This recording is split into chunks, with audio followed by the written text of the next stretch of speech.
Now I'm just doing a long scrape reed here, so I'm using the metal thing is called a plaque, and what that's doing is supporting the blades of the reed so that they don't wrap around my finger while I apply pressure with the knife.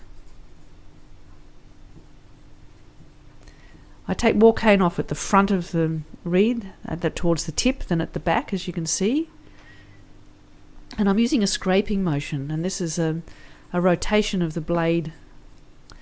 My hand is structured so that I actually can push with my thumb on the top of the knife and use that as a pivot point for the swing of the knife. You want a knife which is nicely sharpened, not so sharp that it actually cuts into the cane, but enough that it will actually push cane off as you go with the grain lines. Now I'm doing the tip there, concentrating on taking cane off the very end. We want that to be pretty thin so that the reed can actually start vibrating easily. You want to have more cane off on the reed in the middle and up the centre than we do at the sides, again to help the reed to actually vibrate. If there's too much cane off the middle of the reed, you'll find that the sound is pretty bright. So we need a balance with the reed between ease of vibration and enough resistance with the cane that's left on there to help create a nice sound. So you can see how much time I'm spending concentrating on the end there.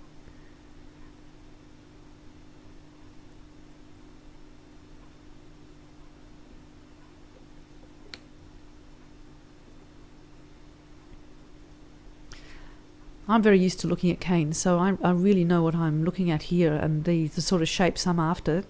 You might find that if you check the measurements on a reed that you like, that you can actually keep checking with a micrometer to see if you've actually achieved those measurements on the cane, measured in various places. That's another way of actually checking to make sure that you've taken the cane off in the right places and to the right degree.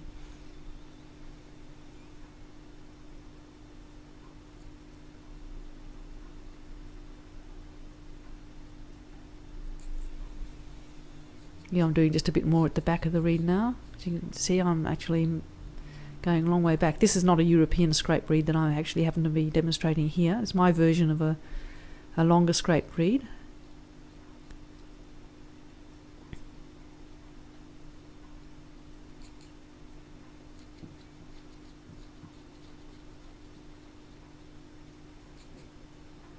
Looks like I managed to get a divot out of the left-hand side there. It will still work. I'll be more careful with the next reed I make.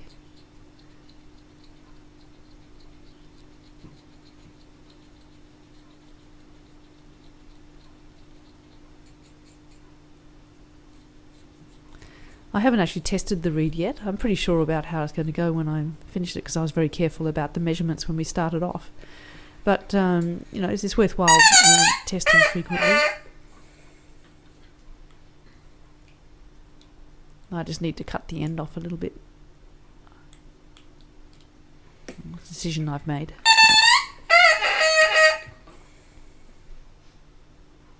And there's one finished. And we can get going with the next one.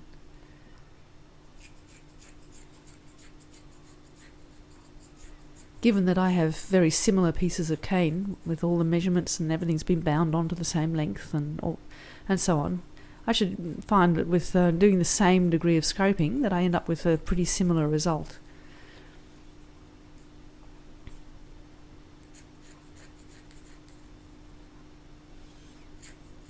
Every piece of cane is slightly different, so the results are, never exactly the same, but you try and get as similar as you possibly can.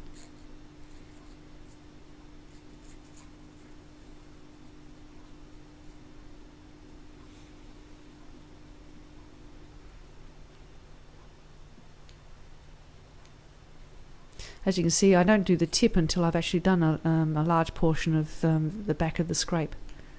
First of all, I take the cane from the back to the front in long, smooth scrapes. And once I've happy with how the cane has actually been taken off there, then I'll concentrate on the tip. Some people actually do it the other way around. They do the tip first and then match the back in, but I find I prefer to do it this way round. This metal plaque is actually a convex plaque. It's not completely flat. It's actually got a little bit of a hump in it, and I enjoy using this plaque very much. I find it's quite similar to the aperture that I'll be using when I blow on the reed in my oboe, and so I can actually take the cane off, being quite confident that it will actually be not too much different in how it blows coming off the plaque from how it will be in general use. I'm taking off the cane now a little bit back from the tip. These are called the windows here. It's either side of the centre of the scrape. A little bit back from the tip. You can actually see there where I've actually taken that cane off. Here I'm just getting it more off the sides. Yeah, taking the cane off in these window areas just helps it to vibrate a little more freely than it otherwise would.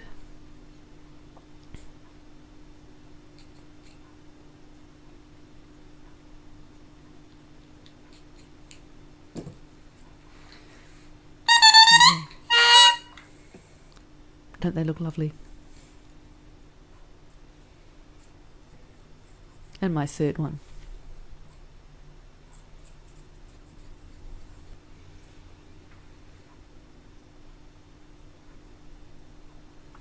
Even though these pieces are from the same length of tube, I'm finding that the way the cane grains work is slightly different on each of the pieces. So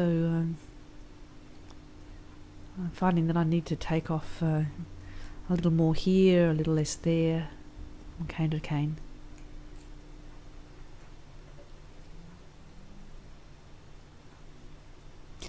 It's wise to use cane from as much as possible, which is from the same crop and from the same source, because cane grown in different areas of the world actually has different types of grain. There's some more coarse, some more fine, and also the age of the cane can make a big difference to how it vibrates.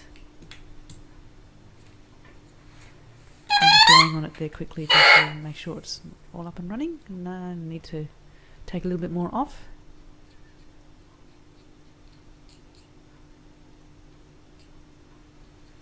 I make the reeds at this point just blowing on them to test them, and I don't really play and try them on the oboe until a little bit later on. Now I'm going to put wire on. I find with this style of reed I do prefer to have them with a support wire. This is actually just bead wire, 28 gauge. I wrap the wire around twice, so it's at the back it's on twice, and then pull each loop forward. And it's around about 3 to 4 millimeters up from the top of the binding. That binding is actually only up to the end of the staple.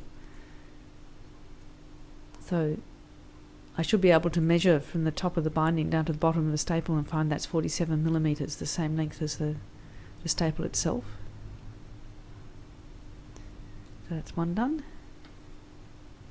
If you overbind, it risks strangling the reed, causing some speaking problems. If you underbind, that means that you don't go up to the end of the 47 millimeters. You may find that you develop air pockets between the cane and the end of the reed, which also doesn't do the overall result all that much good.